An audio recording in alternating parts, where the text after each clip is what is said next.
Welcome back to the Circle of Kings podcast, your home for scrapping and rapping and all things combat sports. Live from the 2-6 Vietnam and the Triple P studios, here's your host, BigFace.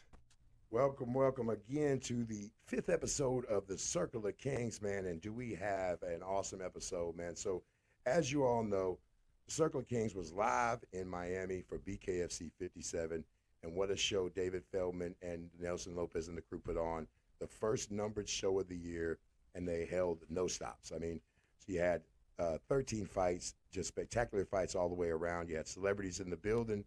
Of course, you had Austin, no doubt Trout, defeating Luis the Baboon Palomino, the Baboon, man, the Emperor, the undefeated 6 years, 9-0. And Austin Trout, man, what a masterpiece of a performance to pull out the decision win and really just up the level of the whole atmosphere, man. You got former WBA champ Austin Trout, now holds the welterweight championship, adds a lot of prestige to it, a lot of experience. I just believe it's going to bring eyeballs, as it always has. And then, of course, you had a lot of exciting fights that night. I want to say the biggest three winners of the night for me were Royal Reber's, Bryan El Gallo Duran, and Austin Trout. First of all, lots of exciting fights, but Roy Rivers gets out the canvas to defeat his opponent, man. It was just amazing. Just the whole atmosphere of the night. Miami, of course, the stars were in the building. You had Fat Joe, you had Tracy McGrady, Andre Agassi, Jason Pierre-Paul, John Mayer, Pat Miletich. Everybody was there, man. It was just an amazing, amazing night. And so I found everybody found a star in the making there in 6-0, Bryan El Gallo Duran. Miami, by way of Cuba, 6-0 with 6 stoppages. First bare-knuckle fighter in BKFC history to start off 6-0 with 6 stoppages. And, man, the place went crazy every time he entered the building. The ultimate winner, of course, as always, was the fans of bare-knuckle, BKFC in general, and the whole entire sport. It seems like every time David Feldman and crew put a show on, it elevates the entire sport.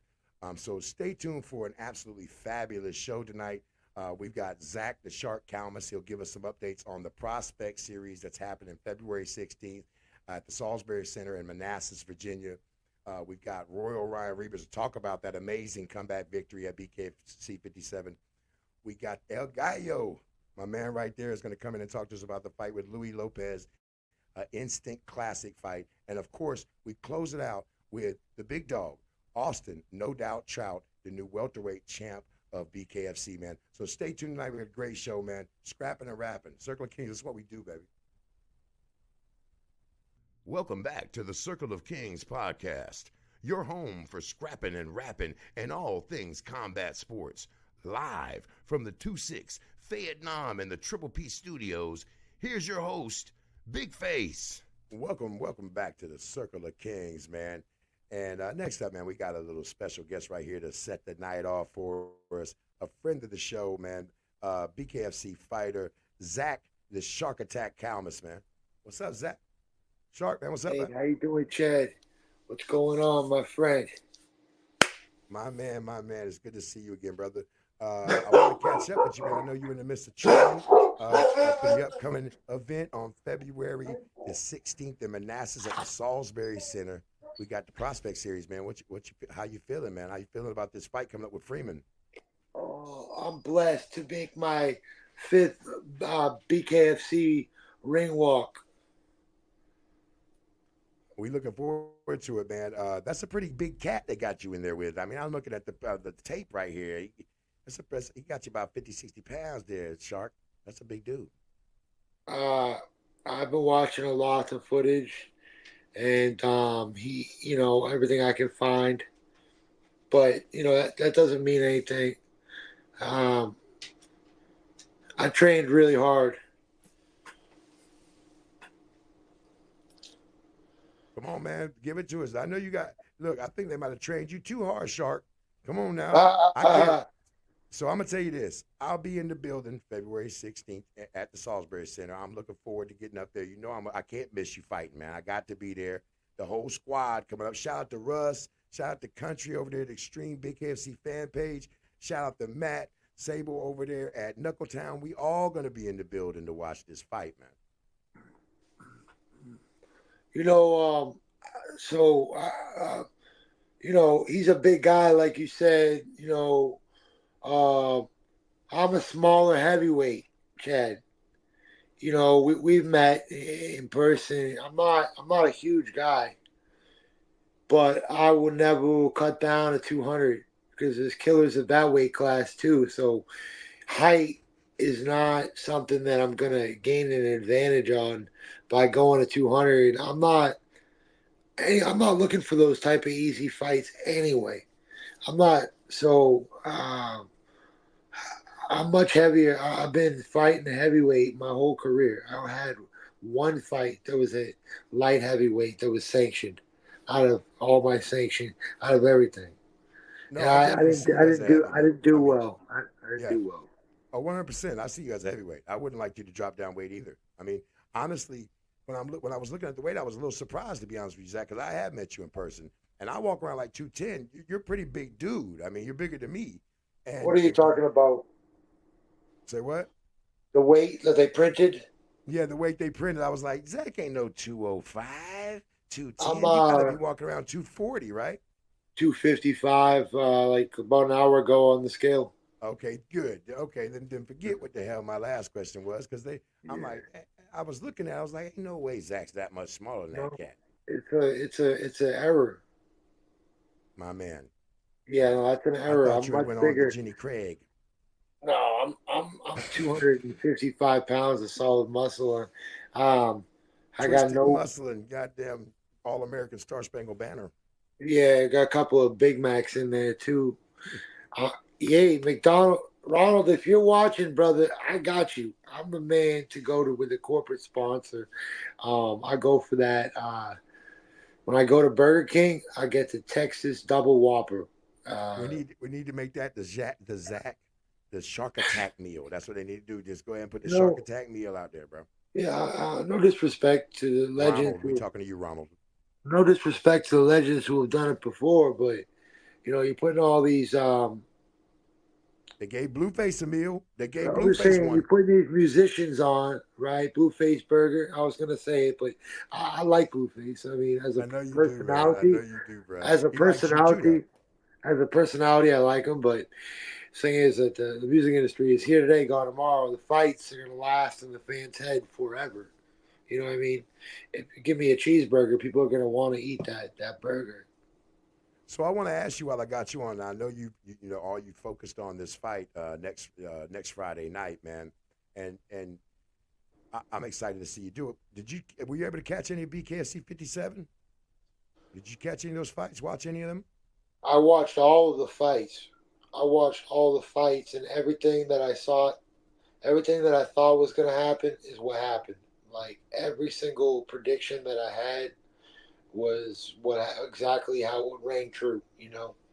I'm gonna write that down because when I gamble on the next card, I need you to help me Don't out, call Shark. me. Nah, don't call me. That's against the rules. I don't bet on the fights. I just I I watch. I, I don't either. They just ask my predictions, every week because I And know and then they they want your understand handicap something. numbers, and then why are you plus 280? Well, wait a minute. It's no disrespect to any of these fighters when I give a prediction either, because I'm just giving what I think is going to happen. I don't mean it any type of way to make them feel bad. And I know Well, it's no, you got to going call it how to. you see it, Shark. I know, You gotta, but I know it's gonna when I'm cool with two people and they're like, "Who do you think's gonna win?" That's a very tough. But I won't tell the BKFC. No, I don't have a prediction because that's stupid. I'm an honest man. I'm gonna give you the truth of how I feel, and that's it. You know what I mean? It doesn't mean that I don't like that person personally. It doesn't even mean that I'm rooting for them. listen, It I doesn't even agree mean that with you I'm rooting because for them. Sometimes I'm rooting for the person that I think is gonna lose. true. I'm gonna You say know what this, I'm man. saying? I'm a huge fan of Bare Knuckle. I've been blessed enough to become friends with a couple of you fighters, man. And when I'm looking at, like, okay, let's put it as like, I'm a huge Gallo fan, right? And I'm a huge Soto fan. And one day they may they may meet. You know what I'm saying? And I'm gonna have to call it how I see it. I'm definitely gonna call it how I see it. I want to say this while I got you, Shark.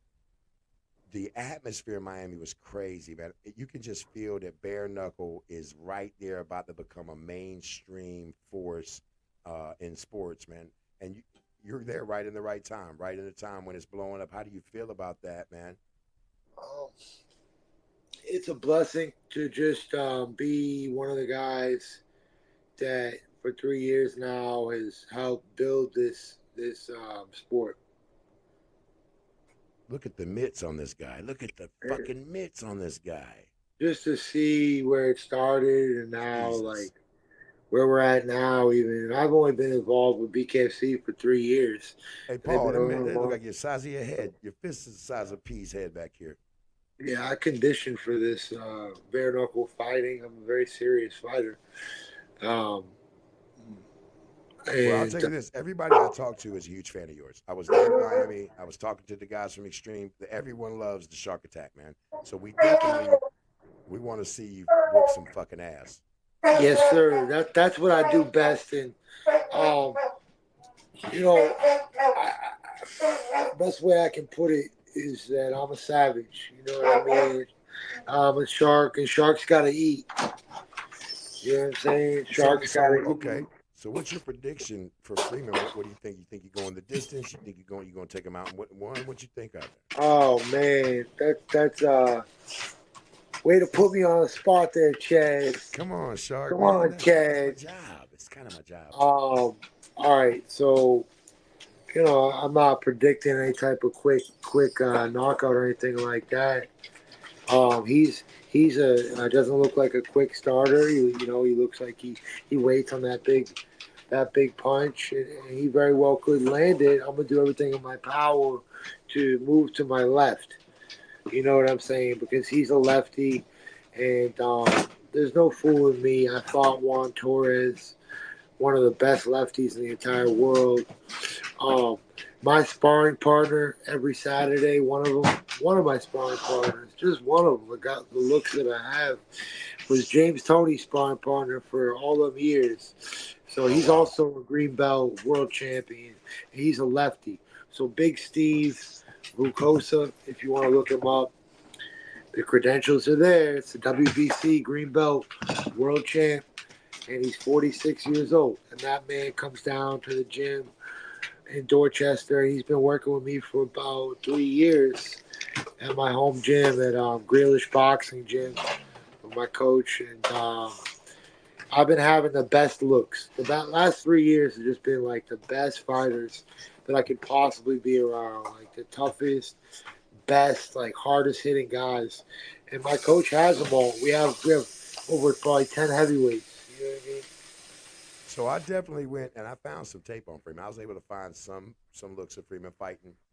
In my opinion, man, you got the speed advantage, you got the defensive advantage, you got the experience advantage. So I mean, yes, he looks like a powerful cat, but I mean, you hold. I really feel like you hold the skills necessary to get this win. And man, right here at Circle Kings, we shark guys, so we pulling for you for Hey, sure. I just ran from the bottom of like a mountain all the way up to the top, and I did that. I'm 255, 260 today, Did you and I yell out sprinted. Drago at the I top of that? sprinted right up, like it's a good mile up straight, and I just did it.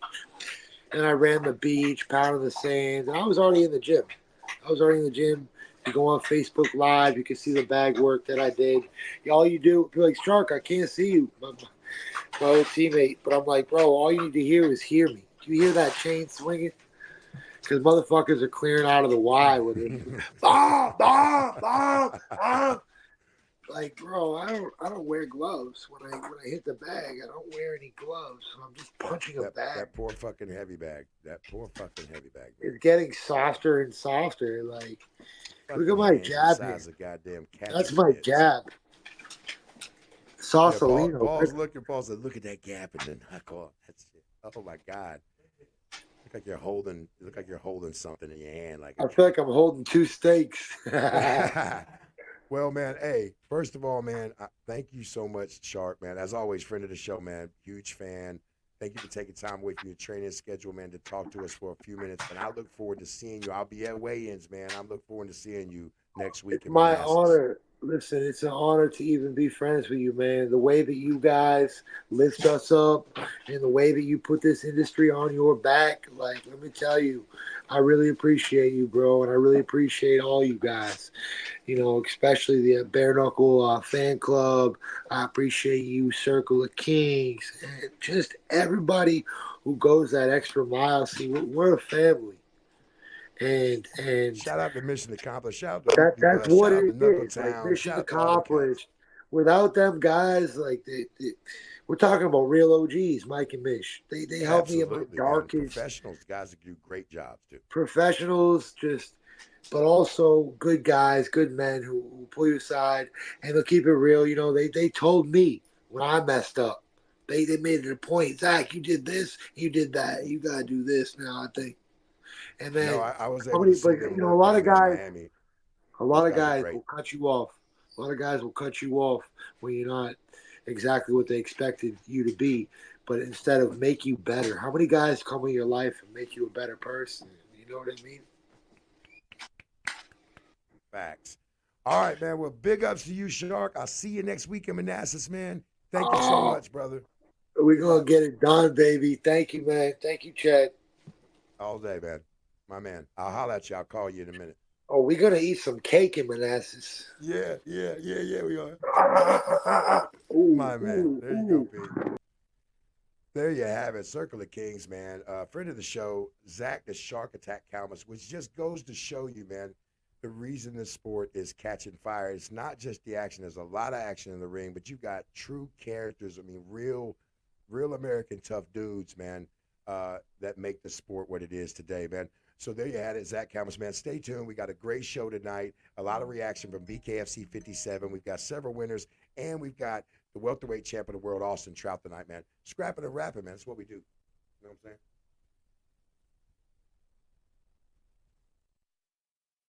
Welcome back to the Circle of Kings podcast, your home for scrapping and rapping and all things combat sports. Live from the 2-6 Vietnam and the Triple P studios, here's your host, BigFace. Welcome back to the Circle of Kings, man. As we've been going all night, you got me on that auto-tune. Take this. So, as we've been doing all night, we've been recapping BKFC 57 down in Miami, Florida. And we got a special guest right now, man. Hands down, fight of the night, man. My man, Royal Reber. Welcome to the show, Royal. What's up, guys? What's up? Hey, man, we happy to have you, bro, because as my engineer back here, P, he was standing at the home base while we was in Miami. Man, that's the fight of the night you had of the night. Hey, I appreciate you guys, man, for sure. It was a good one, bro, for sure. I mean, everybody on the internet's talking about it, man. They did an article on you in the BKFC page, man. I read that today. I don't know if you saw it. It's dope. Maybe the one that Ed did. Yeah, that's right. That's right. Okay, yep, that's my dude, man. He comes up with some cool shit. I just spit it, and he just lets the rest happen with the pen, man. So also, man, you fought. You had a hell of a fight, man, with a great fighter, and just talk to us about that, man. About Sanchez put so much pressure, right? And you dropped. What did it feel like to be dropped and then get up off the canvas and Bear not gonna be able to win the fight and come back like you did, man?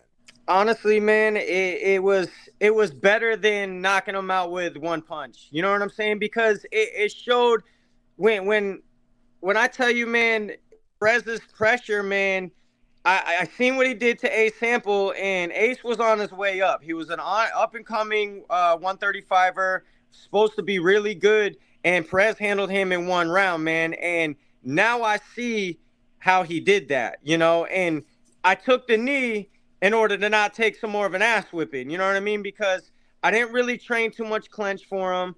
I didn't really stick to the game plan, and I was so surprised, man, how he ate that first right hand I threw. Like, if you go back and you watch it again, I hit him with a straight right and just lumped him, man. And he fucking kind of fell forward on me, grabbed a hold of me, and just started working clinch. And I was like, fuck, man, how did he? I'm thinking, how the fuck did he just eat that punch, man? How the fuck did he eat that? So my mind is already fucked up.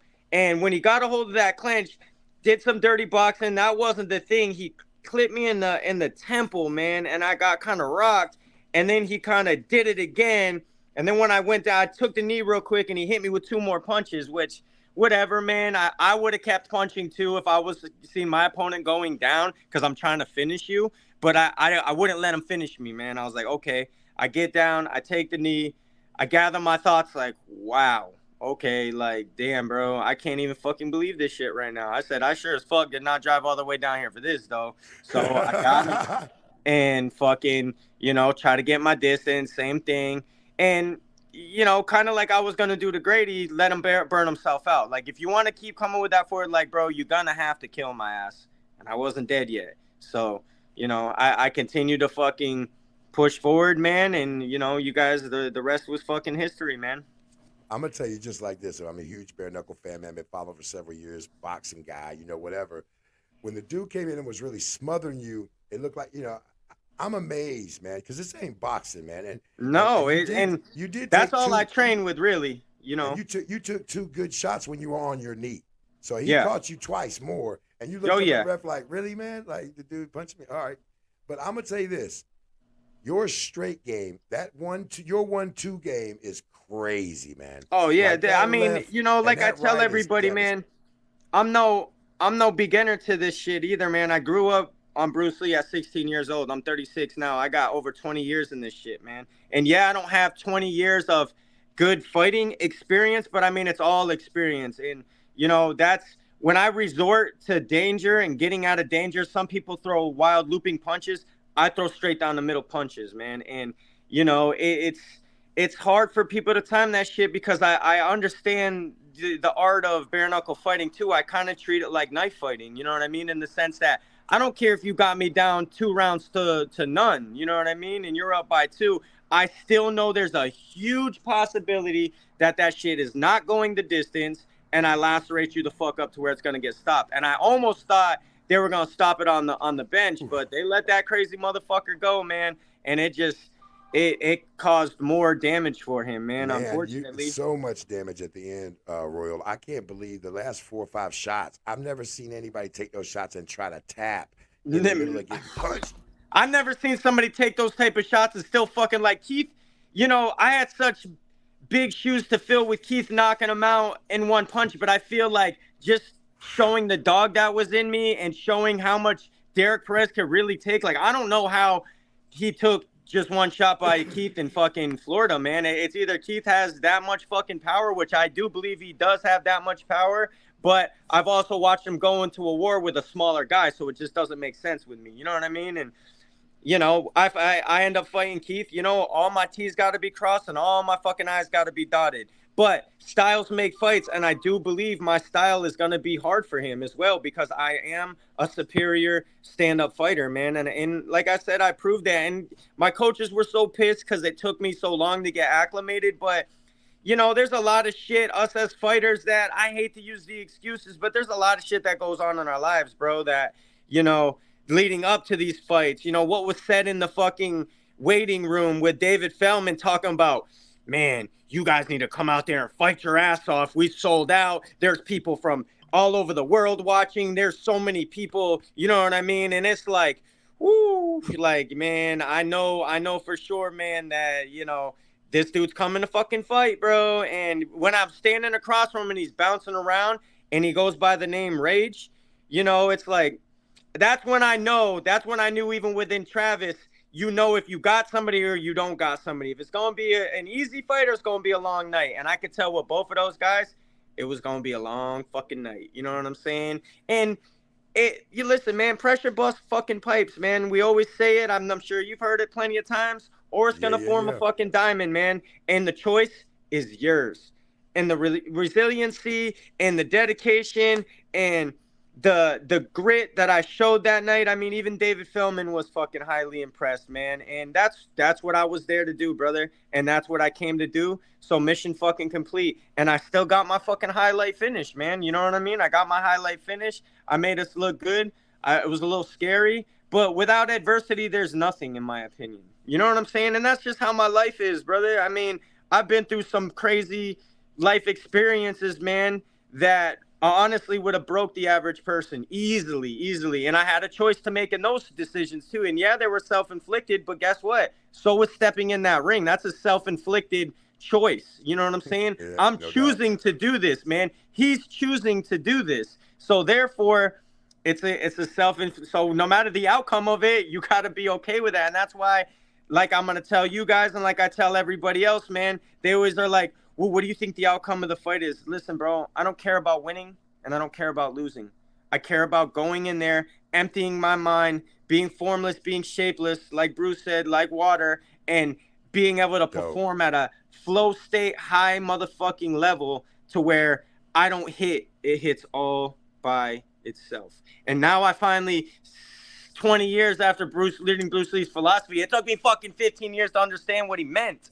You know, I could watch that. I can listen to it over and over and over again. But now I understand. You fear the man that trains 10,000 of the same punches than the man who trains 10,000 different punches. Because in the heat of the battle, in the heat of the moment, that man gets confused about what to do. Like you guys seen me in that fucking exchange where he had me in the clinch that I wasn't used to. I wasn't used to that shit. But just like I tell Sean Wheelock and I tell fucking Chris Lights Out Lido, you'll see me adapt like you do every fight, because that's what water does. It adapts to the situation. You know what I mean? I'm here living in the now, and I'm here adapting, you know, and I understand the flow of energy, man. And, you know, we can train the same amount of hours, we could run the same amount of miles, but what makes us different from each other is the frequency that we vibrate on. And I vibrate on a very high frequency, man. And if you're not on that shit, I can't fuck with you, man. If you're gonna give me even if you're a friend, a relative, a family member, anything, bro. If you're not vibrating on my frequency, man, we can't really even have discussions, man. So I want to say this. I mean, I feel like, and I think a lot of ringside observers agree with me, and I've talked to several guys. There were 3 huge winners at BKF 57. El Gallo, Austin Trout, of course, and Royal Reber. You guys made the night. 13 great fights, and to know that you, first of all, were one of the fights tonight. To talk on the internet, I got back to my home city back in North Cac, and Cass was like, yo, that Royal Reber's the first. As soon as I walked in the studio, that's all they want to talk about. Yo, you see him bust that motherfucker? It was amazing, man. It was so, and Gallo too. Come back on Louis Lopez. The way you two guys fought from coming off the canvas in bare knuckle. Well, and this is what I want everybody to understand as well about me and El Gallo. We have 0 fucking pro experience. 0. Right. And we're fighting guys. I don't give a fuck what the record is. These motherfuckers have stepped in there. Derek Perez stepped in there, I think, almost 30 times. Over 30 altogether. You know what I mean? The guy before that I fought, Travis, had over a dozen professional boxing fights. Had 10 bare knuckle fights. He was the most experienced guy in my division. Then the guy before that, Rick Caruso, the tallest guy in the division. And let me mind you, bro, even Shady Grady's crazy ass, he had 10 professional fights. Now, granted, they weren't winning records, but they still stepped in there with high-level guys, got that experience, and formed that heart. You know what I mean? So back to what I don't want to stop you, but so what you're saying, absolutely. And I'm writing an article now on Gallo, and that's true. You guys are combined 11-0, exciting, but you epitomize what a bare knuckle boxer is, though. Because this is new, and just like him, and just for me, and we're with All In together now. You know, we're a team together now, and it's just the universe is finally molding exactly what I've manifested for half of my life. It's all coming together. The people, the places, the experiences. Shout out to Vic and All in Management. Absolutely, man. He's made my life so much easier. His team, such a great energy, such great person. You know, and you could tell they're totally looking out for us, man. Totally. I mean, I'm fucking broke.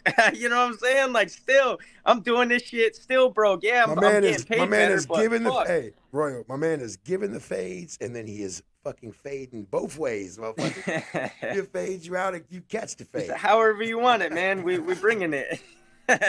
My man. But I do think, now, let's talk about that for a minute. All In Management. I was able, while I was in Miami, to visit their offices. Vic gave me the tour. I was able to talk to him about his future plans. He has an outstanding, amazing stable of you young cats, and he really does seem like he's ready to move and shake. So, I mean, having good management definitely makes it different, right, Roy? I mean, it makes a difference. Oh, bro, it makes the world of a difference. You know what I mean? I mean, compared to, you know, things I've seen and experienced in the past, I mean, you know, bullshit talks and money walks, bro, in my opinion, man. And at least he's in a situation to where, you know, he's made it very clear, and I totally understand, like, he don't need us. You know, a lot of managers need that fucking 10%. They need that 20%. They're on you about that. He ain't fucking – he'd rather build us up, have a good relationship with us, and take from us last is how I feel about him. And, I mean – that to me is everything, man. It's fucking everything, bro. He's treated us so good down there, promoted so well for us. You know, I mean, he helped me sell thousands of dollars worth of tickets, him and his company, man. I sold a couple thousand, but they fucking killed the game for me. I mean, what managed company's doing that for you? And then, you know what I'm saying? Like, but look what you did for them now. I will say this. Biggest show. Listen, I already cemented myself in history with them. You know what I'm saying? I'm the first win on All In Management. The first win. That's gonna go down in history. Look at all the fighters that they got. Wow. That's gonna go down in history. So I'm already making fucking history. And then, I mean, arguably to have the fight of the fucking year already, it's gonna be a candidate for it. Absolutely. So I'm coming off a fight of the night, performance of the night. What's next? You know what I mean? I'll do another fight of the night if I have to, because I know Keith's ass ain't running or going down. I'm going to say this. Y'all made All In One look really smart Friday night at the Hard Rock. I'm going to just say that for real. Well, and I mean, that's like I said, that's the energy that they put out. They got it back in. We got it back in. Now we're magnets. Now we're connecting. You know what I'm saying? Now it's going to be. Royal, 5-0, undefeated. You own it on when they're at the end of your punches and you're getting distance, it's a problem. You're gonna be a fucking problem. Who do you really? I mean, I know you'll fight anybody they put in front of you. I understand that, man. Who would you like to see next? I know you're headed toward the strap. Well, who would you like to see? Who you think? Well, you already said, right? You said who you thought your style. Who's your style match? Let's go. I mean, my style's bad for the rest of the division. You know what I mean? I mean, you've seen some of the up and coming guys. I don't want to butcher his last name, but he called me out at the show. He had the knockout of the night. I can't think of his name. Alberto Blas. Not Alberto. The other 135. You had the knockout of the night. You were Gallo. No, he got knockout of the night. I got performance of the night. Who was it? The guy with the 3-piece? Oh yeah. What's his? I'm sorry. What's up, P? I don't know his name. He said the guy with the 3-piece. I didn't even see the fight, but I mean, he called me out, and I mean, look, a bunch of fight. I'm just catching Blake. Go ahead, Royal. A bunch of fucking handsome motherfuckers throwing down is what it would be. You know what I'm saying? He had some clout out there in Miami, but you know, for guys like that, bro, it's cool. You coming off of a knock. Yeah, I know you talking about because he called you out in the presser. I remember. Yep. And you know, I forget the damn kid's name. That's how much he needs to make some more highlight reels. But yeah, I mean, he could be on the radar soon too. But those guys got to go through what I went through.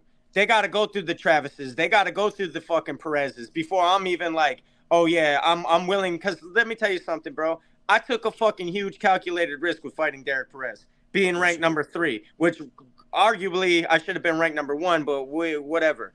Even at that time, I feel like. So, you know, whatever. Okay, I'm the number 3 guy, giving a fucking not even ranked guy that's a fucking absolute savage dog a fucking chance, bro. And he almost had it. It was right there for him. You know what I'm saying? And I was like, you got to be quicker than that. So honestly, looking at the top 5, though, man, I would say that, I mean, it's ship time. I don't see. I mean, I think you go through Reggie Barnett. I think Jarrett. I think you handle Jarrett. I really only see the Rockstar as. I'd love to see that fight, by the way. Well, look, man. Everything heals up well. Everything goes according to plans. I'm going to talk with management probably over the weekend. And, I mean, I want on that Knucklemania card. I think I've earned it. Keith definitely earned it. I want to be on that Knucklemania card. Me and Keith, fucking let's do it, baby. Let's fucking throw it down, baby. I mean, he already told me I earned it. I know the boss man would probably agree. As everything goes good with these fucking hands, everything else is fucking totally fine. I'm a little black, but, you know, that's gone. That's gone by another week. You know what I mean? Everything, my jaw's good, my nose is good, my facial's good.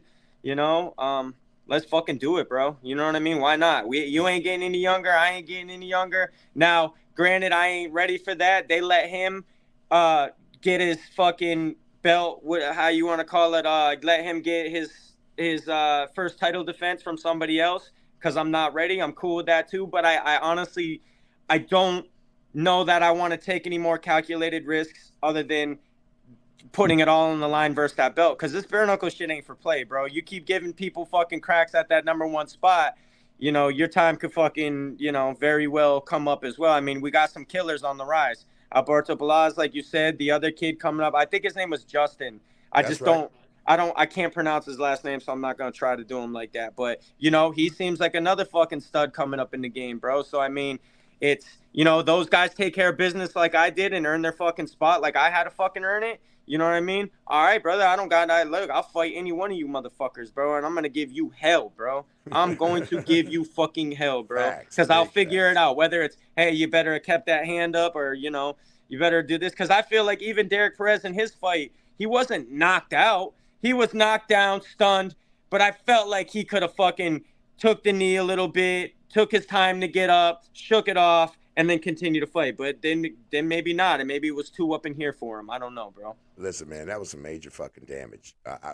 You know, Cass saw, like, so I like to show casuals. So we put a lot of people onto the sport, and I'm gonna tell you this: I show casuals certain fights, and I had Cass at my house as soon as I landed back from Miami, and I showed them your fight, and they were bananas. You guys a guy had never seen it. It's like, that's it. That's all he's gonna watch now. Welcome to the world, motherfucker. Because there's nothing more exciting than this. 1 year from now, this will be a mainstream sport. Well, and think about this. LA, once hang again, on. You said LA. You said LA. Brawl 4 is going to be the coronation of BKFC. Like, they've been killing it for 2-3 years, but now lots of stars in the building. You're fighting in front of Andre Agassi, T-Mac, Jason Pierre-Paul, Fat Joe, all of them in the building to watch you fight the other night. You know what I'm saying? Right. The stars are in the building, man. Right. John Mayer was there, bro. He had like four security guards to bring him some popcorn, son. But they love it, and like I said, this sport is on fire, and it's not. I think that David Feldman, shout out David Feldman, shout out Nelson Lopez, absolutely, shout out to Josh. Very smart to use aging MMA stars when he did to bring eyeballs, because now he has a group of young stars, yourself included, a group of them. Well, and we're the homegrown guys. You know what I'm saying? Stars. We are the homegrown guys that didn't pull from the UFC or Bellator or any of that shit. And look, bro, I could retire right now and cement myself in bare knuckle legacy, but I'm not finished yet, bro. I'm not finished yet. I got so much more fucking life left in me to fucking tear up in this fucking shit. And I don't give a fuck if it's the next fight or if it's the not. I will be a world champion.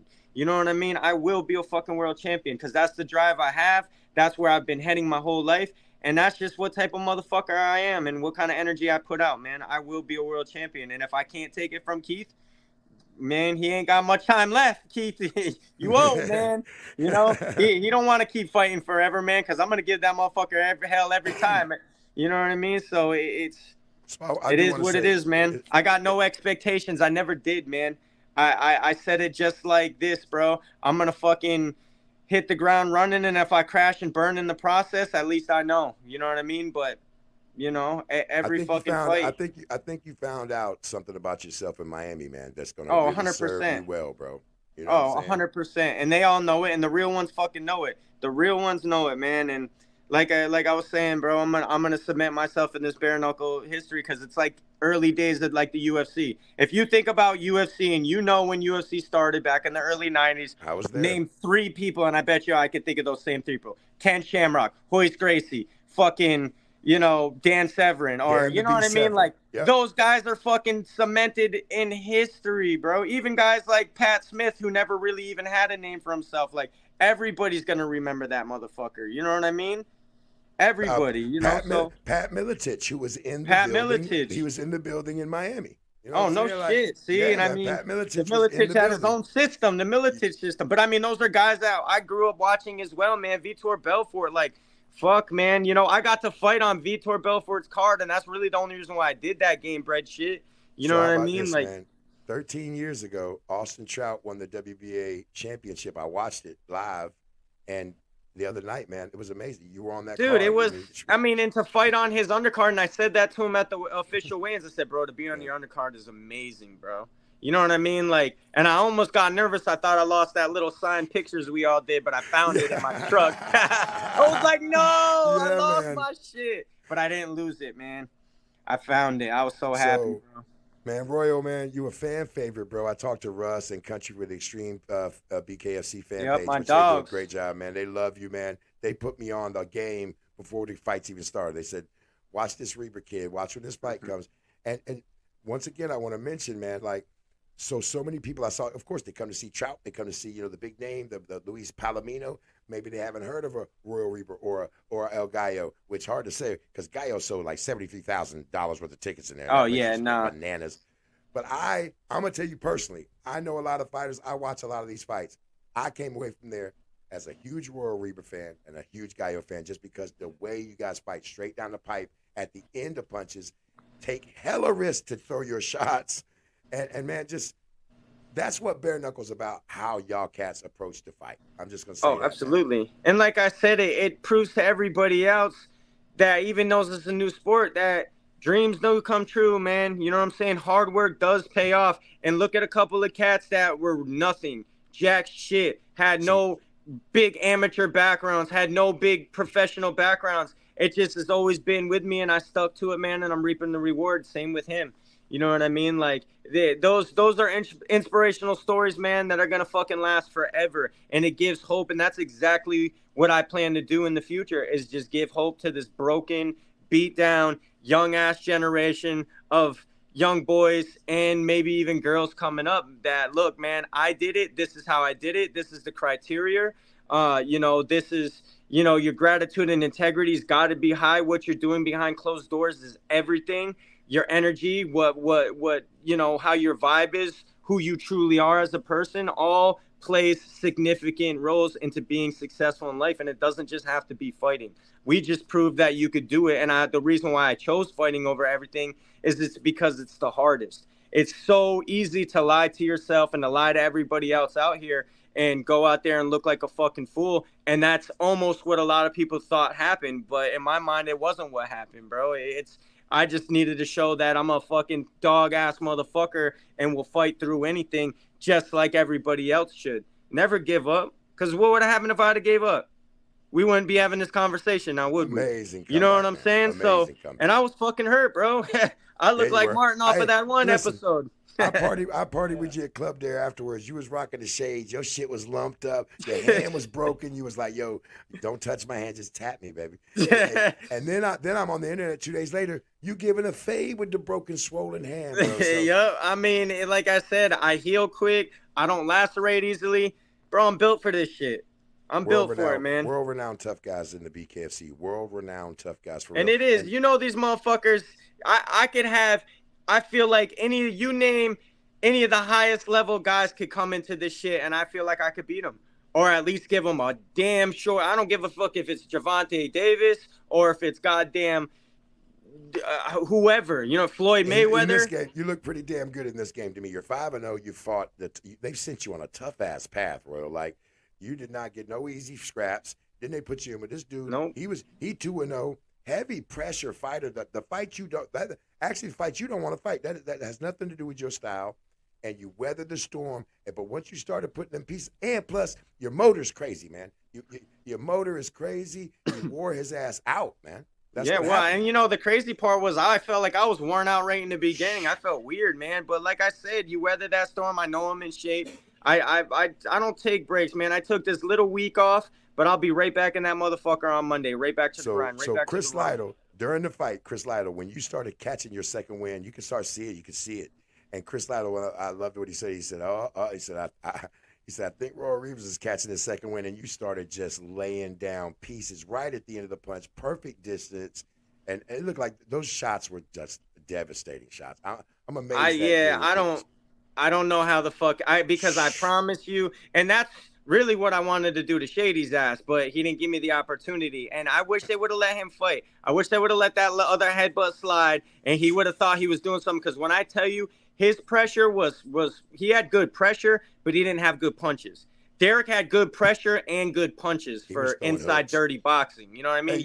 He's not a good boxer, but you said that first punch. Remember you said that first right? You were amazed. Everyone in the place was amazed because that smack was so loud when you landed that first right. I was like, you could hear. I don't know either. Your guess is as fucking good as mine. I was blown, bro. I cracked that motherfucker hard. I felt like just as hard as Keith did, and he walked right through it. I was like, damn. And I couldn't get my distance after that. Because, I mean, you got to think, too, like, he gassed so bad because it takes a lot to hold a bitch in that place. And that when you're holding me with one hand and I'm trying to fight it and you're trying to hold it, we're both conserving energy, man. And he definitely put you seen what he did with A Sample on it. I don't feel like A Sample was no slouch or no pushover, bro. And they said they had their eyes off me, so you better take them the fuck back off and figure it out. But, you know, I know Ace was a good fighter, man. So when I seen Derek do that to him, man, I didn't watch it as much as I probably should have. You know what I'm saying? Because I had this philosophy like, well, how he fought him is not how he's going to fight me. And I was dead fucking wrong, bro. Yeah, he fought him the same way. You know, the same exact way. And it almost ended the same way. I just decided fucking I asked the dude in my corner, too. I said, am I cut? He was like, no. I said, all right, bet. I was like, I got to get married in like 2 weeks. That's literally what I said to him. My coach is yelling at me, giving me fucking instructions, and I'm asking him for fucking cut. I was like, I just wanted to make sure my face wasn't hanging off because I'm not sure. You know what I mean? Like, you don't know, bro. You don't know how bad the extent is. I'm like, it feels fucking like I got beat by a Louisville, bro. But I'm like, as long as my face isn't hanging off and you guys can't see my skull and they're going to stop this soon, I'm good, right? He's like, yeah, all right, well, let's go. You know what I mean? And I've always said that, bro. I mean, if I got to fight with my fucking face lumped up, hanging off, fucked up, that's how it's got to go down, bro. And, I mean, like I said, my favorite line, and they stole it right from me, so they better, you know, at least give me some credit, Bare Knuckle, is, are you not entertained? Right. You know what I mean? I said that about 10 times, and I said it right before my last one. You know what I mean? Because, look, bro, I know what I'm involved in. I know this is the Roman circus, you know what I mean? And we're just modern-day gladiators, but – hey, look, I need that breadcrumbs, man, because them breadcrumbs are going to get me the whole loaf. And once I get to there, you guys won't see me again. I'll be disappeared on my own fucking private sanctuary that's totally secluded. And yeah, I might pop out for, you know, once in a while. You might pop out when we get you them gold jackets one day. You know what I'm saying? Damn right. We'll be down there golfing together, boys. So here's what I want to say, man. First of all, thank you very much for taking time out, man, and joining the Circle of Kings. You're a member of the Circle of Kings to the day you die. That's how we do, man. Once you're in the circle, you're always in the circle. I want to say this, man. Definitely a huge winner for the whole Circle of King audience. Go ahead and get Royal Reber, find him, watch the fights. Dude was a huge winner, not just in the fight, but in the whole fight game, man. Who do you want to shout out before we break this off, man? Royal, who you want to shout out, man? Do your shouts.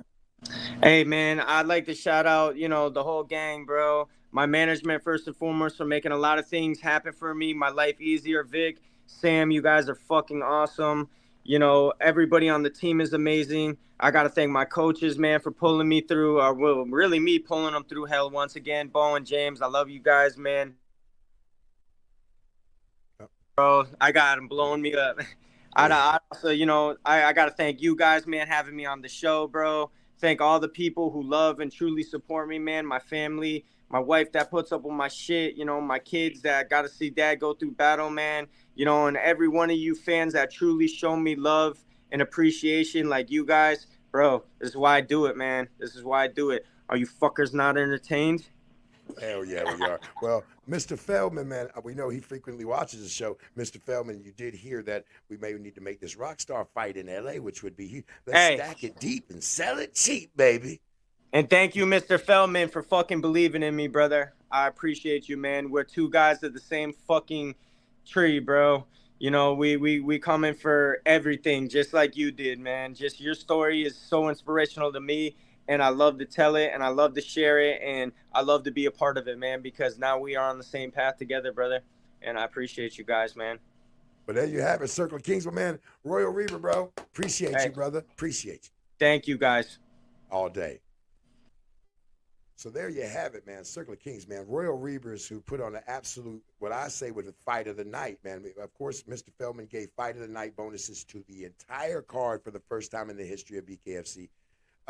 Just a great, man. Thanks, Royal, for the time, man. An exciting young star, exciting star in the BKFC world, man. Scrapping and rapping, baby. Circle of Kings. Easily for him. See the fast 1-2s of Ryan Reber. Big right hand left hook from Reber.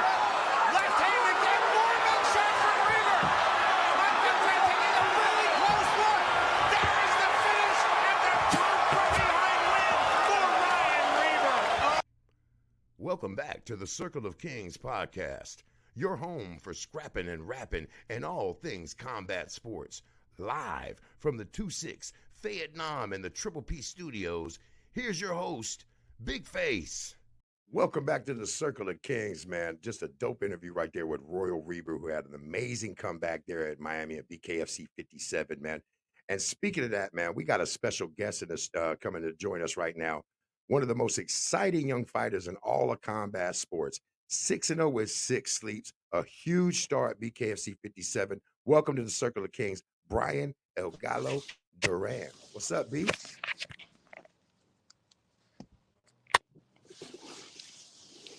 Gallo. Yo. What's up, bro? How you doing, my brother? We're doing well, man. Welcome to the show, man. Doing? I appreciate you. Doing great. Appreciate you for having me, brother. How you doing? How's everything? Hey, let's go. You know, so we out here grinding, man. We out here studying your fights, man. That's why we had to talk to you today, bro. I mean, you blew it up in Miami. I mean, I'm just, like I said, I'm just now getting my voice back from screaming Gallo all night long at the Hard Rock. Thank you, brother. I appreciate the support, man. I know it comes genuine, man. I really appreciate it, man. How you doing? How's everything out there? Everything's great here, man. We want, saying you the star. We just here to facilitate that, B. So I want to talk to you a little bit about one, you know what I'm saying? First of all, amazing fight. Congratulations, man. Amazing fight at BKFC 57. But I want to talk about you got dropped, man. You got dropped and you got up and the whole place was shocked. It was scared. It went silent. But, man, you got up and found a way. Talk to us about that moment, man, in the fight. Man, I heard the whole crowd right after I got dropped, and I felt the vibe. Everybody was worried. And to be honest, I'm glad it happened. You know, a lot of fighters won't say that, but I'm glad it happened because I got to show what I got inside, the dog I have inside. You know, a lot of people thought that I was just a power hitter that couldn't – they thought I was the hammer, not the nail, and they figure out I could be both. You know, and that's the most important thing in this game, that you got to be a nail sometimes, you know. And I guess you can say it was a learning experience also because I never been in that situation in my whole entire life. You know, not inside, not outside the ring. I've never been on the floor before from somebody punching me. So it was something I it taught me a lot by myself. I already knew I had it, but, sometimes, like, it's not doubt, but until it happens, you can't even, like, confirm it. So, it was like one of those moments that, like, yes, thank God the second I got dropped, I had this weight on my shoulders and it released. Like, it all went away. Like, the weight I had on my shoulders went away, and I was, like, able to fight a little more calm. I was able to be more myself, like a Gallo for real. Because I was like, okay, I showed people that I can get up. Okay, boom, took it off that of my shoulder, out of the checklist, bucket list. It was out, So it was a learning experience, man. It takes a dog to beat a dog, and my opponent was definitely a dog. So yeah, let's talk about that. I mean, Louis Lopez. Let's talk about that for a second, Gallo. Sorry to cut you off. Louis Lopez was the #1 contender in the division, and while it was a war, it was a great fight. Other than that, I really didn't see you have a lot of problem with him. You didn't just show power; you showed a lot of technique. You stayed inside yourself. You fought your game plan, and eventually, that right hand that nobody can deny landed at the right spot. Louis Lopez is a dog. Make no mistake, Circle of Kings. My man beat a dude. There was no gimme right there. Nah, he's definitely a dog, man. He's definitely a dog. I got to give it to him. The dude is He's a real warrior. He's there to fight. He's not here making excuses. The guy went and signed the contract and went and found me right away. He didn't hesitate to sign that contract.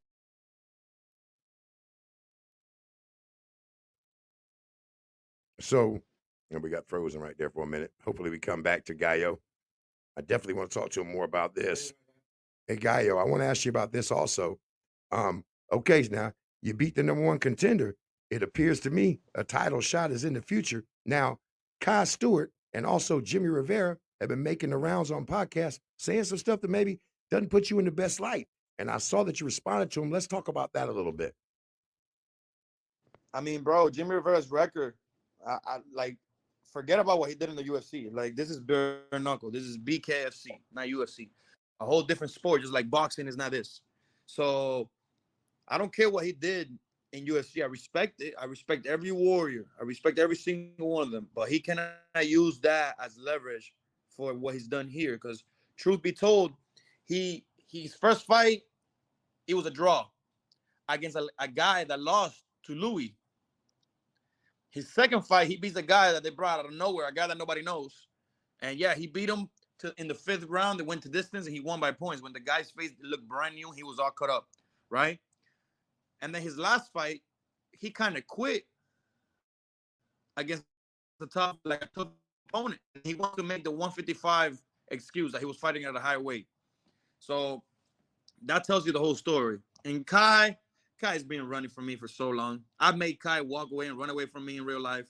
Like, nobody could deny it. And I was just messing around. But if you want to be a bully, I would be munching him or doing stuff like that. I was just joking with him the whole time, trying to take his belt. And he walked away. So, bro, I know both of them fear me. And that's something nobody could deny. They both are scared of what's coming. They both know they can't face me. And they just going back and forth playing ping pong with each other, talking about each other. They'd rather fight each other because they're like, okay, whatever. At least we're going to go the distance. And one of us might win, but we face Gallo. We're having a lot of trouble right there. They know themselves. Well, you said it yourself in one of your Instagram videos, and I love the line. You said, hey, I'm El Gallo. If you stand in front of me, you will lay down in front of me. I love that shit. Got to put that on a T-shirt, bro. I'm telling you, bro. I don't know. You kind of froze. I didn't see you for a second, but I just heard T-shirt. What did he say? Yeah, I said, you said on one of your live, you went live and you said, if you stand in front of me, you will lay in front of me. That needs to be on the back of an El Gallo T-shirt right there. Definitely, you know what I'm saying? Definitely. By the way, I want to tell you that. Let's congratulate you on that. You're the first. Gallo fight bums. Never. No bums. Never. Gallo fight no bums. Everybody's a warrior. We all train for the same thing. I want to say this, Gallo. Congratulations, because you're the first ever bare knuckle fighter to start his career 6-0 with 6 stoppages. The first ever. The only one. You were in a group of one, my brother. One of one. So very, very exciting, man. You're one of the most exciting young fighters in the sport, combat sports, period. And as far as Circle of Kingz audience, as far as the bare knuckle community, because I don't see how you can't get this title fight now. I mean, Kai Stewart, you watching the show, man? Gallo's here. He ain't afraid. All we need some dotted lines to happen right here. So shout out to David and Nelson and the whole crew over there. El Gallo is ready for a ship. I mean, I would think some of the younger fighters aren't, but you definitely appear ready, man. Man, I know that the reason that running from me, nobody, I get people have, like, I guess 5-0, and the last thing he wants is to lose to a guy that started fighting the other day. Because truth be told, I've only been training for 2 years and a half. So he's been doing wrestling his whole life. And a guy that comes out of nowhere and just takes it from him is going to make him feel like nothing. Depression is going to be a motherfucker after that. Yeah, but you've been bare knuckle fighting your whole life, Gallo. Your whole life. Come on now. Yeah, 100%. But it's different when you got a coach telling you what to do and teaching you the way. That's different. But bro, like, I was my first 3 fights, I was basically training myself. I had a coach that was literally just finessing me, and he was just taking my percentage, not even teaching me anything. Barely did power work with me. So it's like I trained myself. I went to a dog gym and I was dogging it out with people that were really experienced. you know, and that I'm thankful for it because it created more of a dog than I already was in the street, you know. But the truth be told, I only been with my coach for the 15th. Tomorrow, no, tomorrow's the 14th, right? Or tomorrow's Yes. the 15th. No, the 14th tomorrow. Tomorrow's the 14th. 14 tomorrow. In If you got 2 days, a I'll honey, make you better know. If you got a for shorty, too you better long, know bro. what tomorrow is, bro. For too You know long, what I'm bro. No, but saying? like I say, bro, they asked me in a podcast too about Valentine's, and like now that we even talking about that, bro, Valentine's is every day, brother. You know, the people we love, There we you gotta go. show love every single day, man. You know, so So you brought that's the up day to this, and I do want take to our mention. money. I want to mention this. You have recently signed with All In Management. How do you feel about that? How do you feel about the new management? A hell of a presence in Miami. I visited their office, first class operation. Vic there and Sam. I mean, a great operation. How do you feel about that? Man, so far the best choice I made so far in my combat sport career. You know, they move so professional. Things get done.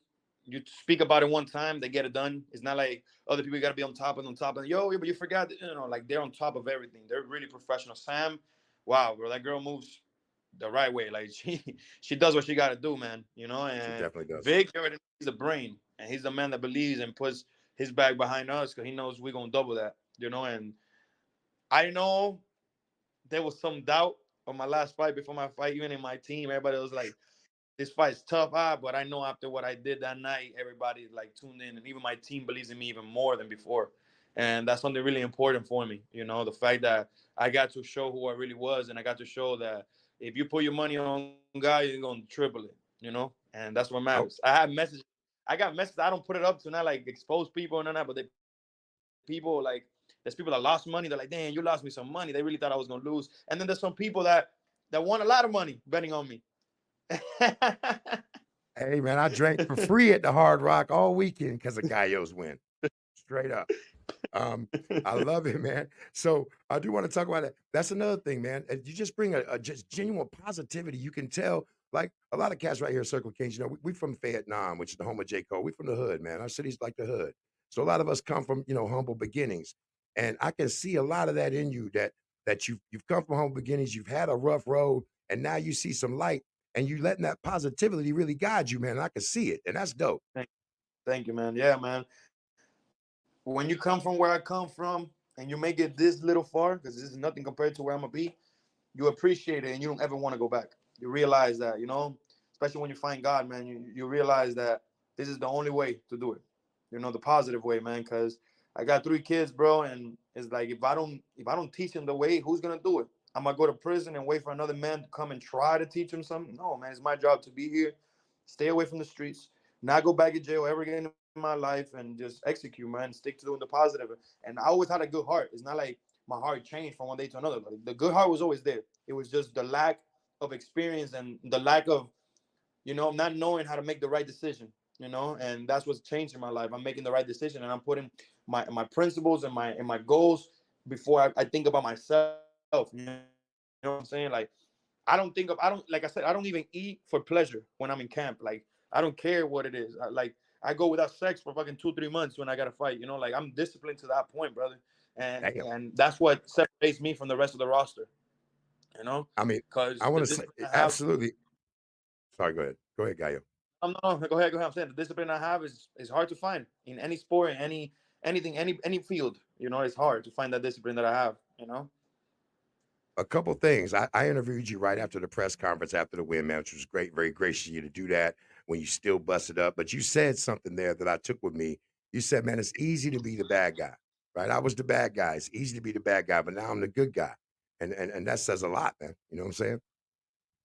Definitely, bro. Definitely. It's so easy to be the bad guy. It's so easy to wake up and just go do bad. The devil owns the earth, so he's gonna let you, make the choices, and he's gonna like clap for you, But when you're doing the right thing, it gets a little tougher at first. You see it's like when you plant the seed, you're hungry and you're waiting for that fruit to come out onto a day. Like, the day does come out, and that's what life is, man. At first, when I first started doing good, my life was upside down, bro, and bad things were happening, and I was getting involved with stuff that I was not even doing, and I was like, bro, but what's going on? I'm trying to do my best. That's when they say the devil attacks you, and at least as of now, everything is going so well, man. And I hope they can stay like this. I feel like I already overcame the bad negative stuff. And from here, it's just sky's the limit, man. Sky's the limit. And we're just going to continue to work, continue to do right, and continue to guide my family the right way, man. That's my goal. So Just I was my discussing family. with Chris Light. I was talking. Sorry, I don't mean to be talking over you. There must be a lag there. I was talking to Chris Lytle about you this weekend because I'm writing a story on you. And Chris Lytle said that your right hand was undeniable and there was nobody in your division that it couldn't knock out. That's huge praise from a legend right there, man. Yeah, man. I really like Lytle, man. He's a good guy. He's a good guy. I know that at first, the beginning of the fight, he was kind of like, let's see what this Duran kid was the two is about. Let's see what's up with him. But I know that little by little, he started realizing, accepting the fact that I'm the future of this company. You know, he's starting to realize the dog that I have. And I know my last fight showed him like what, The like I said, a cash lot of people cow. were looking for me. The No, cash that's cow. Let's talk you about already that. know that. You are the cash cow. So that's another thing I talked to behind the scenes. I was discussing some of the officers of BKC that you sold over $73,000 worth of tickets in Miami. You could definitely tell it. The place was packed with Gallo supporters. Um, you obviously catch the imagination of the public. Because see, that's what's so important in fights that people don't understand. You can be a great fighter. You can be, but to be a great fighter and an entertainer, see, that's what you are. You aren't just a great fighter. You are a great fighter, but you know how to entertain the crowd. And you got a real crowd pleasing style, man. The sky's the limit, Gallo. Thank you, brother. Thank you. You know, some people are warriors, others are superstars, and I feel like I'm a mix of both. You know, and I'm gonna continue to do that. I'm gonna continue to embrace my intelligence when it comes to being the crowd pleaser, because at the end of the day, bro, only we know what's right for us. You know, and obviously God, but but we the ones that know. Sometimes we listen to other people and we failed. So I learned to listen and only pick out what kind of goes with me. And just try to follow my heart, bro. Try to follow my heart. Every time from the song that I walk out to what I do before I get in the ring, to the way I treat everybody. You see, like I was all busted up, and I still did all my interviews with everybody that asked me for an Very interview. gracious. I didn't deny Yes. how I Very felt. professional. No matter how I felt, it doesn't You were matter how I after the feel. fight. It's what You must have signed 1,000 of them Gallo flags too, and you had no problem doing anything. I saw people stopping you. You were yeah, very gracious to everyone, even though you just got in a goddamn pure war. yeah, Super professional, man. That's your yeah. attitude was everything. I also want to bring some up. A lot of you Circle of Kings and Bare Knuckle fans may not be aware of this, but El Gallo is a pretty fucking big deal in the music world too. So Yeah. I know you just dropped a new single. We do a lot of the music coverage here, man. How long you been doing hip hop, man? Well, I started when I was 16 years old. I started from a closet in my friend's house. One day he invited me over. He was the rapper of the hood, and I didn't know nothing about music. I was just a regular kid, and I went to his house, and he was like, "Well, how about you jump on?" I'm like, "Bro, I suck at rapping." He's like, "Come on, let's go." And from that day, I went there freestyling, horrible song, but it motivated me to keep going. And little by little, started like going and going and going, and until the day I decided to like, yo, I realized there's something about the music, and it was not only did it take a lot of money, but it took a lot of connects and a lot of politics, right? Especially in Miami. Miami's a lot of hate, believe it or not. So in the music world, not in anything else, because I've gotten so much love for my city and fighting. But in the music world, there's a lot of hate, and nobody wants to help nobody. Even the big dogs here don't want to give the keys to the younger guys. So I was like, bro, I gotta find something. And I've said this before. I gotta find something that's gonna help me get my platform to the next level. This is like right before I decided to start fighting, and then I was like, fuck, I'm gonna. My homeboy and me had a conversation. He motivated me to do this fighting stuff, and I was like, you know what, I'm gonna do it. My best friend Pedro. I went and I did it. I went and called the coach. Boom, boom, boom, boom, boom, got everything lined up for my first fight. Bro, 3 weeks. I had an account with 26,000, 29,000 followers, something like that. And bro, a week before my debut, I lose the account. I Oh had to sell shit! tickets. That's the only way they put me on. Wow! So in Oh my head, I'm like, wow! supposed to sell tickets. Actually, it was like 2 weeks before. 2 weeks before, I was like, "How am I supposed to sell tickets now? I only sold like $4,000 in tickets." Oh my God, I was stressing out. I went like a whole like 3 days depressed in bed. I didn't know what to do. Until one day I wake up and I'm like, "Bro, I gotta get on my shit. Hold up." I made a new account and I started pumping it. Boom, boom, boom, boom, boom, boom, boom, pumping my shit. Bro, next thing you know, I had like 300 followers. I'm like, "Fuck it, let's see." Bro, the week of the fight, I went and sold 17,000, which hit me to the 20,000. So I sold like 3,000 before that, and then like 17,000, 16,000, something like that. Point blank, I hit the 20 mark line. My debut with 300 followers, bro. Wow. And I was like, wow. I was impressed with myself. I was like, wow, I pulled this off. This has to be God. Like, there's no way around that I did this, you know? I went in there with 6 months of training, and I beat a guy that had 11 MMA fights. It was his bare knuckle debut also, but it was my debut, period. So I went, got him out of there, and I was like, yo, I actually like this fighting stuff. Hold up. It's not just, I heard when I went on stage and rapped, that many people scream for me, So I was like, yo, like, this has to be an answer to something. I got to keep doing this. And I kind of, not going to lie, I stopped worrying about the music, and I focused 120% with the fighting. And look where it's gotten me. And after my third fight is when I decided to get back into the studio and do it for fun. I started doing it for fun, and then that's when I started getting calls from labels, from this, from that, and like big artists that want to work with me now because I'm El Gallo, the fighter, undefeated. And then it's like, right. I guess God works in mysterious ways. There's certain things that you have. So it's like a mirror effect, right? I learned the marketing from the music and the way how to handle with people, and the humble side of being like cool with everybody and this and that. And then that helped me grow in the fighting, but then the fighting helped me grow in the music. So it's like everything just bounces back to each other. And it's like, I use this saying, like, one hand washes the other and they both wash the face, So it's like basically what's happening with my life right now with those two industries. But yeah, I've been doing it for like over 10 years, the music, literally. Well, that's dope, and I've been checking it out, man. The music is fire, dog. I mean, you talented, bro. You just and that's a definite win-win because aggressive hip hop is aggressive music, man. And you know how people like to cap. You ain't got the cap, bro. They can go to YouTube and see you whip that ass. There's no cap with El Gallo. You'll straighten your ass right out. So, man, hey. First of all, Circle of Kings, man, you a friend of the show, man. You're a member of the Circle of Kings for life, brother. We really appreciate you coming on with us. We hope to see you get that Kosh Stewart shot real soon, brother. And before we go, shout out your team. Shout out what you want to shout out, man. I want to give you an opportunity to shout out your people. Man, shout out my whole team, period. Shout out All In, everybody in All In. Shout out Josh, my bro Josh. You already know what's up with Josh. I want to shout out my video.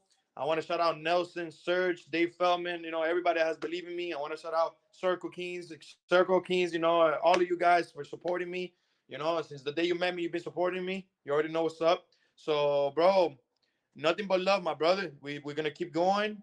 And the whole team, I'm going to make sure everybody's good, bro. Even the people that are already good, I'm going to make sure they're even more good. Because I'm putting the whole team on my back, the city on my back, and soon the world on my back, So I'm just going to push to be the best I can be, man. I don't get comfortable. So that's one thing. That's how I pay my team, not getting comfortable, every day striving for the best. So my team know what's up. Well, we definitely believe in you, man. The sky's the limit. I'm certain that one day you'll have the gold around your waist, man. Thank you for taking the time. And I'll be in Miami on the 15th for the BKFC fight night there at the Vivo. I just seen HD is going to be on that. So I'm going to link with you, man. I got to see Miami through El Gallo's eyes. You know what I'm saying? Gonna be hanging out for sure. Appreciate you, man, and big ups, man. We'll catch up with you later. Thanks a lot, baby. Already, bro. Thank you. Awesome. But there you have it, Circle of Kings, man. Bryan El Gallo Duran, one of the most exciting young fighters in all of combat sports. 6-0 with 6 knockouts. He deserves the title shot, man. Let's make it happen. Kosh Stewart, man, he says you're running from him. I don't understand why you would. If you're the champ, you stand in front of whoever got you. You don't down talk him. You don't down talk the record. The man has done what it takes inside that squared circle. And that's all we talking about here. Not talking about the octagon, not talking about a prize ring, the squared circle. There you have it, man. Thanks for joining us at Circle of Kings. Stay tuned, man, because we coming up with the champ, man. The new welterweight champ of the world, Austin, no doubt, Trout. Stick it out, man. Scrapping and rapping, baby. A right hand from Lopez. Showing his poise. Overhand, big right hand! And he drops Luis Lopez for the second time in this fight. So Lopez being smart right now, waiting for the right time, waiting for the count now, saying, oh, didn't get the count of 10 reached. Bryan Duran now 6-0 against BKFC. Welcome Welcome back to the Circle of Kings podcast, your home for scrapping and rapping and all things combat sports. Live from the 2-6 Vietnam and the Triple P studios, here's your host, BigFace. Welcome back to the Circle of Kings. And as you know, tonight, we've been recapping and catching up with a lot of the winners from the crazy hot show in Miami, BKFC 57. And now we'd like to bring you the ultimate winner from BKFC 57, the new welterweight champ of the BKFC, Austin, no doubt, Trout. What's up, champ? Hey, what's happening, y'all? Thank you for having me, man, for real. Man, I appreciate you. I know you got a lot of media requests this week. It's a blessing. You know, my feelings would be hurt if no one asked. Well, I want to get right into it, champ, man. I was there, and it was amazing to see the fight because as a bare knuckle fan, you know, I come from a boxing background. I love boxing. That's what brought me to this sport. And, man, you did the unstoppable. You beat the emperor. Well, that means that there should be a new emperor to be crowned, right? There you go. I understand the Juggernaut's put in his work, but I'm coming for his pound-for-pound title. And I have a good already, dig in my name as the one who defeated Luis Palomino with ease. So, number one shouldn't be far away. I mean, you say with ease, and it looked pretty. It looked like you were having a good time in there. You were smiling. You were loose. It looked like you were having a pretty good time. And what a masterpiece of a fight, champ. I mean, you fought the fight that you had to fight to win, and you fought it gorgeously. I mean. Thank you, man. So bare knuckles a tight-knit community, man. A lot of, bloggers and things like that follow. And a lot was said about the knockdown. So I happened to be lucky. I was sitting right next to Tony Soto, right in front of the knockdown in my face. And you can see you beautifully sidestepped. You did the man dance. You had your hand, and you slipped a shovel hook under his armpit. And right as his foot was off the ground, he hit the ground face plant, and he almost fell through the ropes when he got up. So if you're not dizzy, how the hell do you do that? Yeah, listen, and again, I told everybody that listened that he didn't see the punch that hurt him. It started with an uppercut. And, when I stepped around, because he threw a lazy jab, and when I slipped around, I pulled him into, like you said, that shovel hook, and he fell face. He didn't see that punch either. Him saying he got to check the tape shows you he was out on his feet. 100%. And so that's another thing I want to talk to you about. So I watched your first fight with Diego Sanchez. Of course, you went through Diego now, and you went through Luis Palomino. I mean, two huge names in combat sports real quick. But you seem to make a lot of adjustments on this second fight. Talk to us a little bit about that. I told everybody, the first fight, I learned a lot. I learned, the difference between placing shots, sitting on your shots, not sitting on your shots. The first fight, by the fourth round, my hand was swollen, and that's just because, I wasn't hitting right for a bare knuckle. But like I said, I learned when to pick those punches, when to get that hand nice and tight because you're going to sit on it. Heck, I even conditioned my knuckles much better than I did last fight. And then I thought I tried to condition my hands, but, only tests would tell you. And so I figured out that I needed to condition these knuckles more.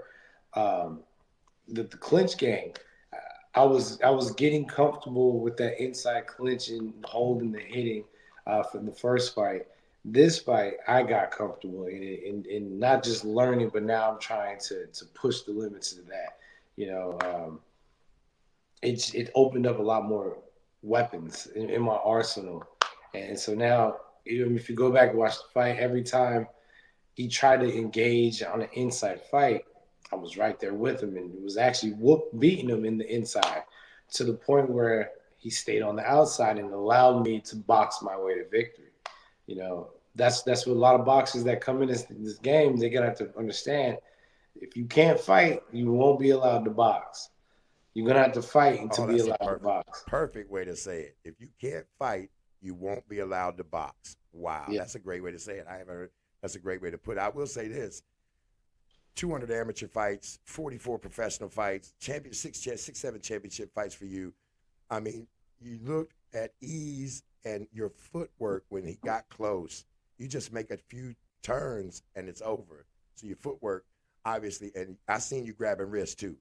When I start seeing you grabbing wrists, I know, the boxer is learning to clear. When he starts, start learning to grab hands and pop them, it's over for these guys. I'm telling you, and if fighters want to do good in this BKFC, they got to learn the part that they're not comfortable with. That's that inside clinch game. I work with an MMA coach, and we sit there, we get into, we go in the cage, and we work on, head position, getting the head position right, controlling the arms, all those little intricate things that a lot of MMA guys and wrestlers already understand that boxers don't use because it's not legal. I would say in like Olympic style boxing, they taught a little bit the clinch, but really it was more like putting your hands up and resting your head. And if you saw, I did a lot of that. I rested my head on his shoulder where he wasn't able to punch, So I'm mixing best of both worlds. That's kind of what bare knuckle is. And so if you don't go to that other world to get the best of it, you're gonna get left behind. But you're right. I mean, as long as you can keep them off you, then you can start to use the skills that that are like second nature to you, right? People say, right. Boxing don't work in bare knuckle. I mean, bare knuckle is boxing. Yes, there's some changes to it, but like you said, if you can beat them at their own game per se a little bit, then you make them play yours, right? Exactly. And even not even beat them, if you could just neutralize them at their own game.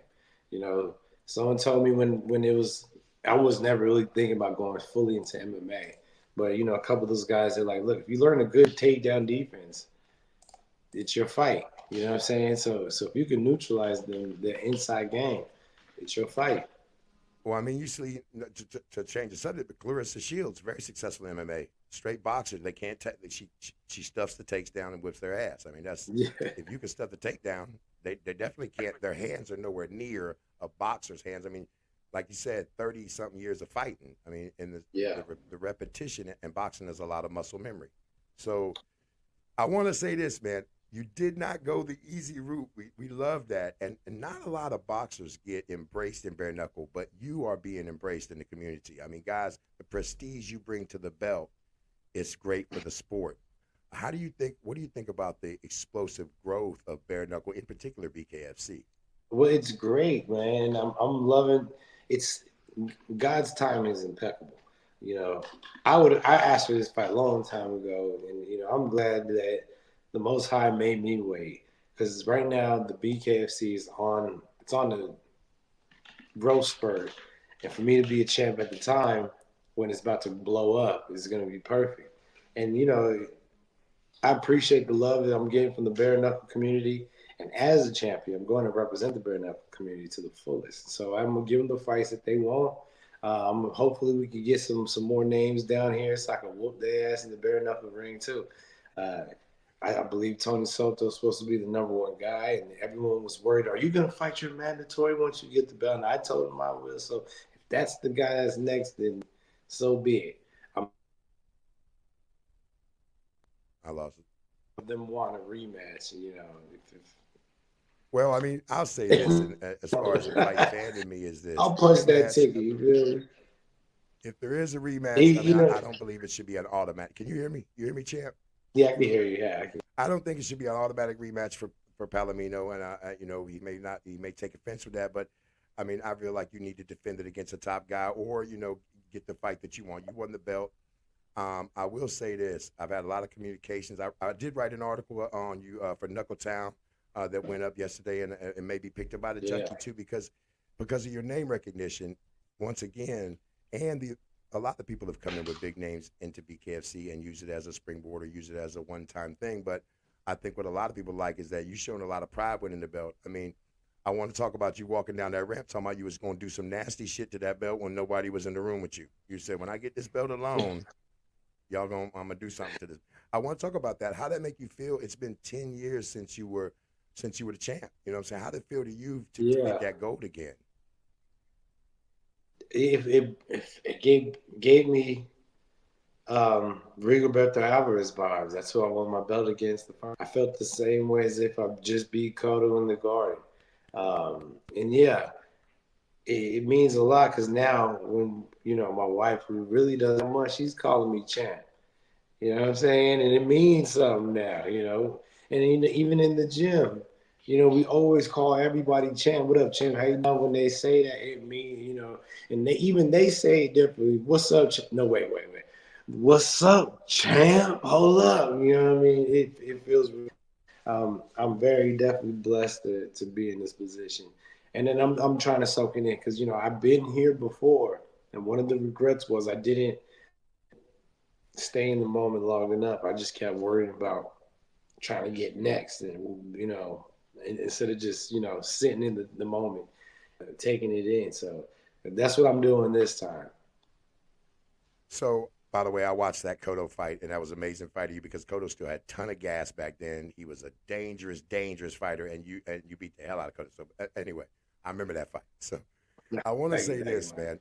Bare knuckle is definitely, I would say, in the next 12, 16 months, going complete mainstream. We're about to see what happened with MMA, and a lot of it has to do with the inability of boxing to capture anyone's interest, and it's fragmented, and you know, and you're still a successful boxer. I mean, you won in October, you're still winning boxing contests. So, how do you feel about the state of boxing? I mean, it's not in a good spot. You know, it's not, but you know, with boxing, it's always goes up in waves. You know what I'm saying? It's always up and down. Yeah, I would agree. I don't know. It seemed like it froze on me. I didn't know if you could still hear Yeah, me. you're good to go. Continue. We got you back, champ. Okay.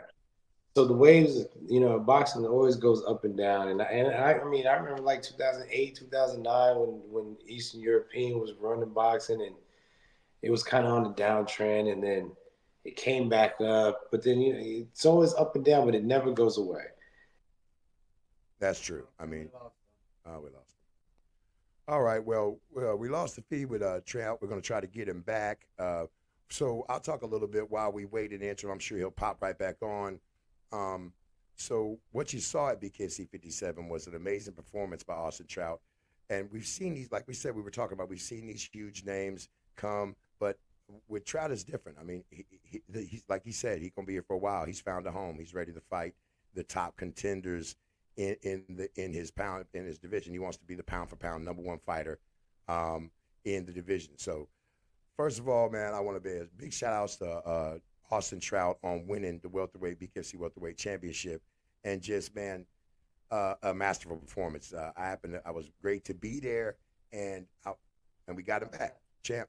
We got you back, champ. We got you back, my man. I don't know what happened, man, but anyway, like I was saying, The boxing internet. is always on a wave. It's always up and down. It hasn't gone anywhere in over 200 plus years. Boxing is older than America, so I don't think it's gonna go anywhere. I just know that boxing's got to learn, and it needs to adjust and stop thinking just because it has this longevity that it's safe. I think people are they just got to get with the new program. Well, you know, I mean, there's so much more choices, right? And I would say that when I was growing up, you know, I was raised by a heavy boxing aficionado, right? Had me boxing as a kid. He felt it was important. He felt that it was a culture sport, right? But I'll say this over time. Oh, we lost him again. Lost him again. We got a bad connection with the champ there, but what he's saying is true, man. The boxing is going nowhere. Bare knuckle gives you that real cool, just instant gratification. I say if you was a combat sports fan, right? Bare knuckle, we had 13 fights on the card at BK 57. You had like 11 stoppages, and of course the championship fight went to full five. But it's action even in the full five. I found something interesting that Trout said there, P. When he said if you can't fight, they're not gonna let you box. Yeah. So what man, what does he mean by that? He means that you know if you're not willing to scrap and get a phone booth and land some hard shots, then they're not gonna let you use your skill set, which is bob and move and boxing. You know, and he did that a lot with Palomino. I mean, you don't see a lot of guys box in bare knuckle. You see him throw hands. Is that kind of like what Rambo Russo was saying, where it starts fast? And it gets slow. Well, I don't know, man, because the boxing would start slow and it gets fast. Austin Trout kind of put that on his ear the other night because he had total control of the fight the whole fight. There was never a time where he didn't have control of the fight, and he did it from distance. He did it with footwork. So it don't look like we're gonna get the champ back. Well, so champ, first of all, I want to say thank you for joining us, man. We will catch back up with you, but Man, it was just a delightful conversation there, and a lot of prestige added to the welterweight championship at BKFC 57. I wanted to tell the champ he set the, of course he made history, the first boxing champ, lineal WBA champ, to come in and win a belt at bare knuckle. So big ups to you, Austin. No doubt, Trout, man. I'm sure the future holds a lot for you and BKFC. So you know what I'm saying? Circle of Kings, baby. Home of scrapping and rapping. Punches being thrown and landed right there, definitely in favor of Trout. Palomino on the underhook. Palomino on the right hand counter, left hand from Trout. Palomino into the mid-range, good turn. Told us he worked it on extensively in training. Smart exits of the clinch. Good turn by Trout right there. Coming forward again to the body. That was a good body shot by Trout as well. 45 to the winner by unanimous decision. And new BKFC World Welterweight Champion.